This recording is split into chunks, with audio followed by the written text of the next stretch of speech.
এখন মুসিবতটা কেন দেয়? মুসিবতটা দেয় দুই কারণে। কয় কারণে?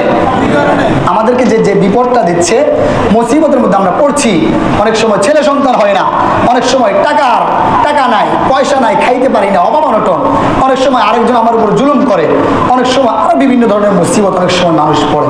এখন মুসিবতটা কেন আসে? রোগ বালাই কেন আসে? এই মুসিবতের দুইটা কারণ। কয়টা কারণ? এক নম্বর কারণ হলো এই মুসিবতটা আমাদের গুনাহের কারণেই হয়ে থাকে। কিসের কারণে হয়ে থাকে?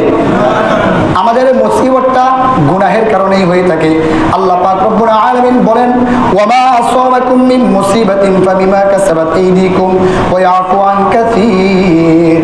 দুনিয়াতে যেই মুসিবত আমাদেরকে গ্রাস করে নাই, যেই মুসিবত আমাদেরকে স্পর্শ করে, বিমা কাসাবাত আইদিন নাস, সেটা হলো আমাদের হাতের কামাই। কার কামাই? আল্লাহ পাক রব্বুল আলামিন বলেন, যাহারাল ফাসাদু ফিল বাররি ওয়াল বাহরি বিমা কাসাবাত আইদিন নাস। জলে এবং স্থলে যত ধরনের মুসিবত আসে, যত ধরনের মুসিবত আসে, বিপদ আসে, বিমা কাসাবাত আইদিন নাস, এগুলো হলো মানুষের হাতের কামাই। আমরা আমাদের বিপদের কারণে, আমরা খারাপ কাজ করার কারণে, অশ্লীল কাজ করার কারণে অনেক সময় আমাদের মুসিবতগুলো আমাদের উপরে চাপিয়ে দেওয়া হয়। আমরা অনেক সময় জিনা করার কারণে, আমরা অনেক সময় ব্যভিচার করার কারণে, আমরা অনেক সময় বিভিন্ন ধরনের খারাপ অশ্লীল কাজ করার কারণে আমাদের উপর করোনার মতো মহামারী আসে, আমাদের উপর অনেক সময় বিভিন্ন ধরনের সৃজন আসে, অনেক সময় বিভিন্ন ধরনের তুফান আসে, অনেক সময় বিভিন্ন ধরনের গজব আসে। এই গজবগুলা জমিনে এবং জলে এবং স্থলে যত ধরনের গজব আসে, যত ধরনের মহামারী আসে, এগুলা বিমা কাসাবাত আইদিন নাস, আমাদের হাতের কামাই। কার হাতের কামাই? আমাদের হাতের কামাই। সুতরাং আমার যত মুসিবত আসে, এই মুসিবতগুলা আল্লাহ পাক রব্বুল আলামিন আমাদের কারণে আসে। এরপর আল্লাহ পাক রব্বুল আলামিন বলেন, ওয়া ইয়াফু আন কাসীর। তবে অনেক মুসিবত, অনেক সময় অনেক কাজ আমরা করে ফেলি, অনেক খারাপ কাজ আমরা করি, কিন্তু আল্লাহ পাক রব্বুল আলামিন ওয়া ইয়াফু আন কাসীর, অনেক গুনাহ আমরা করি যেগুলো আল্লাহ পাক রব্বুল আলামিন মাফ করে দেন।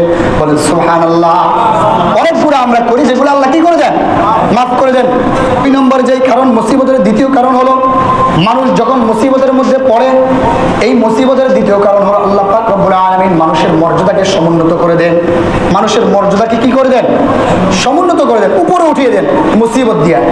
বান্দা অনেক সময় আমল করতে পারে না, বেশি বেশি আমল করতে পারে না। অনেক সময় আল্লাহ আপনাকে অনেক বেশি ভালোবাসে, আল্লাহ আপনাকে কি করে? অনেক বেশি ভালোবাসে।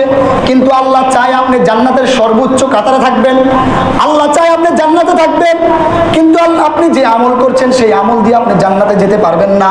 তখন আল্লাহ পাক রব্বুল আলামিন আপনাকে অসুস্থতা দান করবে, আল্লাহ পাক রব্বুল আলামিন আপনাকে অভাব অনটন দান করবে, আল্লাহ পাক রব্বুল আলামিন আপনাকে নিঃসন্তান দান করবে, আল্লাহ পাক রব্বুল আলামিন পরিবারের পেরেশানি দান করবে।